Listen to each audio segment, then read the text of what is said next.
Writers building এর পিছনেই রয়েছে ক্যালকাটা থিয়েটার, যার ভিতরটা এখনো পর্যন্ত আমার দেখা হয়ে ওঠেনি। তবে অনেকের মুখেই শুনেছি যে ইউরোপের আচ্ছা আচ্ছা থিয়েটারকে নাকি সে হার মানিয়ে দেবে।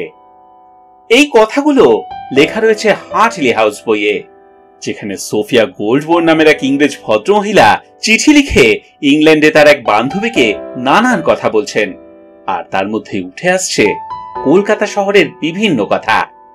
কখনো তিনি বলছেন এসপ্ল্যানেডের কথা, কখনো এখানকার বাংলো বাড়ির কথা, কখনো আবার গঙ্গায় ভেসে চলা বজরার কথা। কিন্তু মজার ব্যাপার কি জানেন, এই বইয়ের যিনি রচয়িতা অর্থাৎ ফিবি গিবস, অনেকেই মনে করেন যে তিনি নাকি আদৌ কোনোদিন কলকাতা আসেননি। তারপরেও এমন করে কি করে লেখা যায় বলুন দেখি?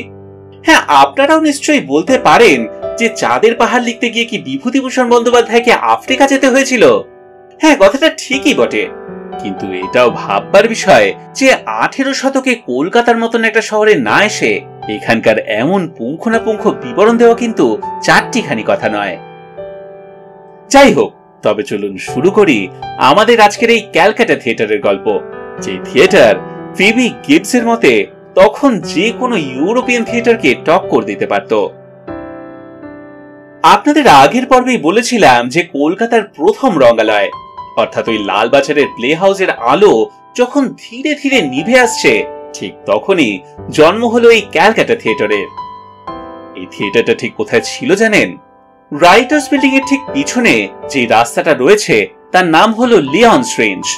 রাইটার্স বিল্ডিং এর যিনি আর্কিটেক্ট অর্থাৎ টমাস লিয়ন, তার নামে এই রাস্তা। সেখান থেকে ক্যালকাটা স্টক এক্সচেঞ্জের পাশ দিয়ে যে রাস্তাটা চলে গিয়েছে সেটা ধরে সোজা গেলেই সামনে পড়বে এই বাড়িটা। অনেকেই আজকাল বলেন যে 18 শতকের কলকাতায় নাকি এই জায়গাতেই ছিল সেই ক্যালকাটা থিয়েটার, কিন্তু সত্যি কি তাই? তাহলে আপনাদের বরং একটা ম্যাপ দেখাই। এই হলো 1784 সালে মার্ক ফুডের তৈরি কলকাতার ম্যাপ, আর এই যে জায়গাটা দেখতে পাচ্ছেন এইটা হলো রাইটার্স বিল্ডিং, যেটাকে মার্ক ফুড এল দিয়ে মার্ক করেছেন। আর এটার পিছনে যে রাস্তাটা এটা হলো লিয়ন্স রেঞ্জ, আর তার ঠিক পাশেই এই এম মার্কটা হলো সেই থিয়েটার। অতএব এটা বলা যেতেই পারে যে এই ম্যাপ অনুযায়ী এই পুরো জায়গাটা জুড়েই ছিল সেই থিয়েটার। আর ক্যালকাটা স্টক এক্সচেঞ্জের পাশ দিয়ে যে রাস্তাটা সেটাকে 19 নম্বর মার্ক করে তার পাশে লেখা রয়েছে থিয়েটার স্ট্রিট। তবে মনে রাখবেন যে এই থিয়েটার স্ট্রিটের সঙ্গে কিন্তু থিয়েটার রোডের কোনো সম্পর্ক নেই। থিয়েটার রোডের সঙ্গে জুড়ে আছে অন্য আরেকটা থিয়েটার যার নাম ছিল চৌরঙ্গি থিয়েটার। সেটার কথায় পরে আসবো, এখন ফিরে আসি ক্যালকাটা থিয়েটারের গল্পে।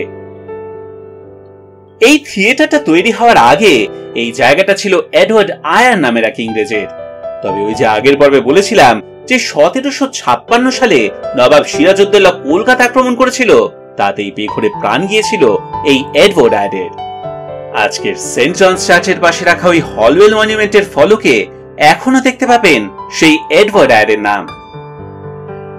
এরপর 1775 সাল নাগাদ এই জমির পাট্টা দেওয়া হলো 74 জন ইউরোপীয়কে, যার মধ্যে ছিলেন বড়লাট Warren Hastings, general Monson, Richard Barwell, chief justice sir Elijah Impey আর অন্যান্য বিচারপতিরা যেমন জন হাইড, জন চেম্বার্স আর Stephen Caesar লামায়েস্টার।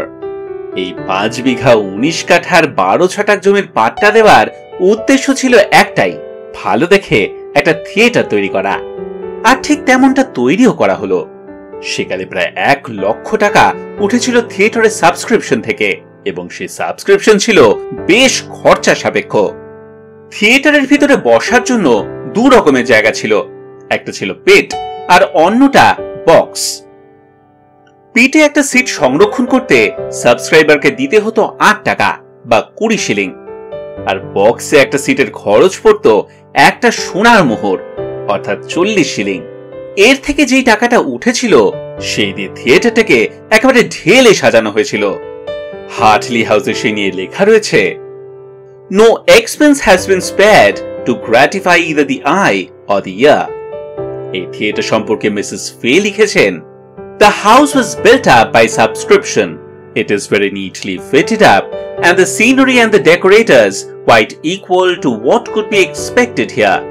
The parts are entirely represented by amateurs in the drama, no hired persons being allowed to act.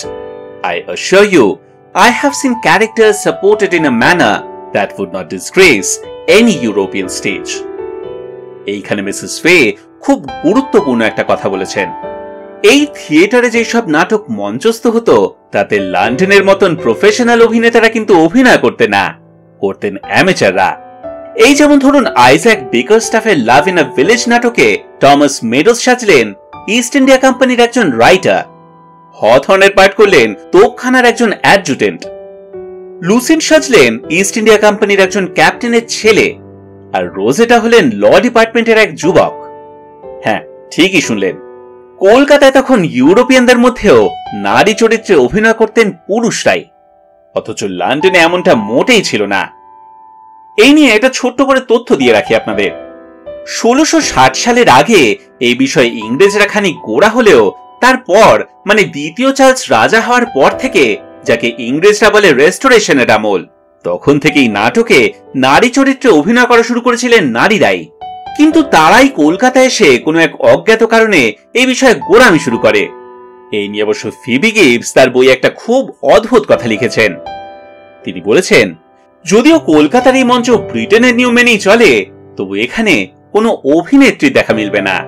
আর আমি মন থেকে চাই যেন ইংল্যান্ডেও এই রীতিটাই ফিরে আসে। রাজা দ্বিতীয় চার্লস যে কেন এমন অভিনেত্রী দিয়ে অভিনয় করানোর প্রথা শুরু করেছিলেন, এইসব বিদেশি প্রথা যেগুলো ইংল্যান্ডের সাথে মোটেও খাপ খায় না। এতে নাটক কলঙ্কিত হচ্ছে আর থিয়েটারগুলি এক একটা সেরালিও বা পতিতালয় হয়ে উঠছে। ফিবি গিবস তার বইয়ে যাই লিখুন না কেন, যুগের সঙ্গে সবই বদলায়, আর সেই মতো ক্যালকাটা থিয়েটারকেও বদলাতেই হলো। 1788 সালে কলকাতার একটা অনুষ্ঠানে মিসেস ব্রিস্টো নামের এক সুন্দরী নারী নাচ গান করে আসর একেবারে মাতিয়ে তুললেন। সাথে এটাও জানালেন যে খুব তাড়াতাড়ি তিনি নিজেই একটা থিয়েটার খুলতে চান, যেখানে নারী চরিত্রে আর পুরুষরা নয়, নারীরাই অভিনয় করবে।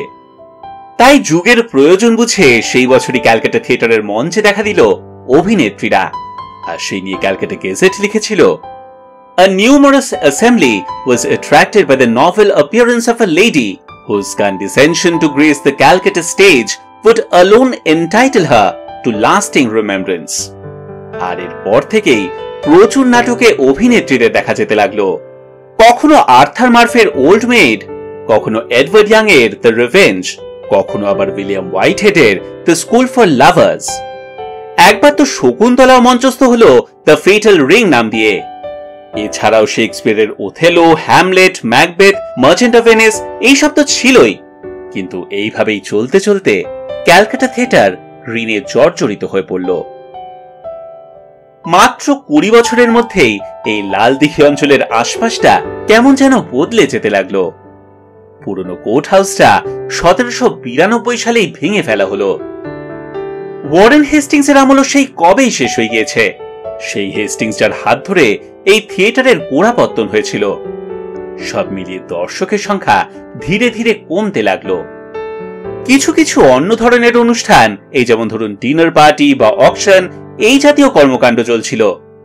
আর এইভাবেই থিয়েটারটা 1808 সাল পর্যন্ত কোনো রকমে টিকে ছিল।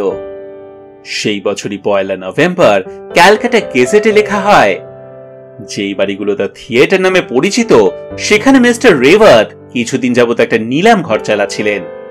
সম্প্রতি বাবু গোপীমোহন ঠাকুর সেই সব কিনে সেখানে নিউ চায়না বাজার নামে একটা বাজার বসাতে চান। সেই জন্য বিজ্ঞপ্তি দেওয়া হচ্ছে যে আগামী 20 নভেম্বর থেকে এই রাইটার্স বিল্ডিং এর পিছনে অবস্থিত এই নতুন চায়না বাজারের দোকানপাট সকলের জন্য খুলে যাবে এবং সেখানে ইউরোপীয় এবং অন্যান্য সব রকম সামগ্রী পাওয়া যাবে। বুঝতেই পারছেন যে এইভাবে ক্যালকাটা থিয়েটারের গল্প ফুরালো আর নোটে গাছটিও সাথে মোড়ালো, কিন্তু ফুরাবে না থিয়েটারের কথা।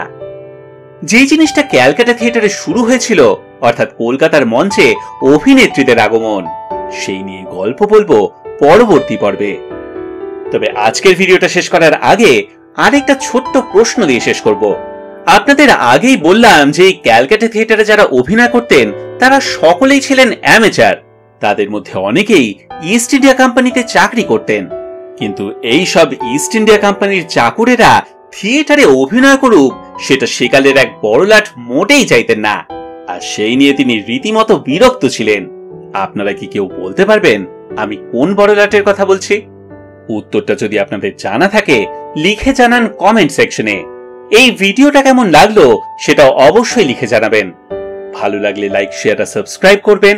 সঙ্গে থাকবেন গল্প হলেও সত্যি সঙ্গে। আজকের মতন এতটুকুই রইল।